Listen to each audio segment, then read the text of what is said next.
accusing Russia of blowing up a major dam and hydroelectric power station. These satellite images that you're looking at right now appear to show the destruction. Yeah, hundreds of thousands of people living downriver.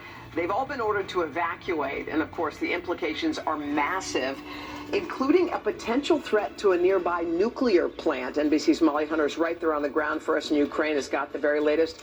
Molly, what kind of late-breaking details do you have? Anything that you...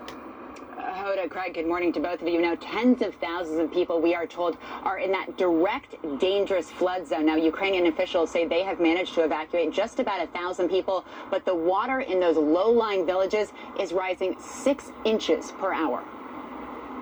This morning, a major disaster unfolding in southern Ukraine. Drone video showing the Dnipro River gushing through a critical dam and hydroelectric power plant.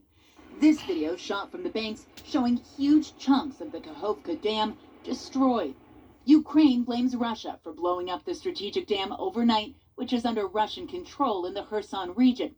President Zelensky calling it a terrorist attack, while Russian state media accuses Ukraine of attacking the dam without providing any evidence. The reservoir, roughly the same size as Utah's Great Salt Lake, is in effect the front line. Ukrainian civilians on the West Bank and Russian troops on the east.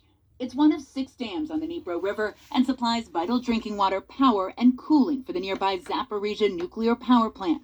The IAEA confirms the power plant has adequate supplies of water in the cooling pools, at least for now. They have very good level of water, which will help for at minimum 1 month to operate a cooling system.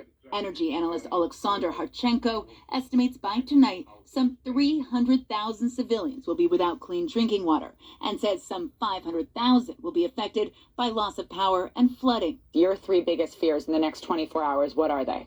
Evacuation speeds, fresh water supply, and I could say power supply for people around the Dnipro. Ukraine's hydropower company said an explosion inside the engine room of the plant caused the destruction. The station cannot be restored. The strategic fears surrounding this dam date back months. Back in May, the New York Times reporting the water levels reached 30-year highs. Back in October, President Zelensky warning that Russia had mined the dam. And this morning, he says 80 settlements, that's tens of thousands of people, are in the rapid flood zone. Now, police report they are coming under heavy Russian shelling as they attempt to evacuate Ukrainian civilians. But Hoda, these are Ukrainian civilians who survived months. Rapid flood zone.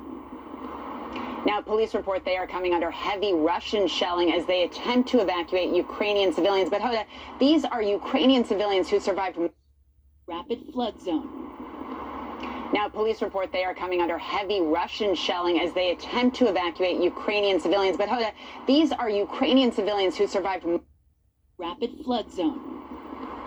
Now, police report they are coming under heavy Russian shelling as they attempt to evacuate Ukrainian civilians. But Hoda, these are Ukrainian civilians who survived months of brutal Russian occupation in Kherson, now to be faced with catastrophic flooding. Hoda? It is unimaginable. All right, Molly Hunter for us there in Ukraine. Thank you.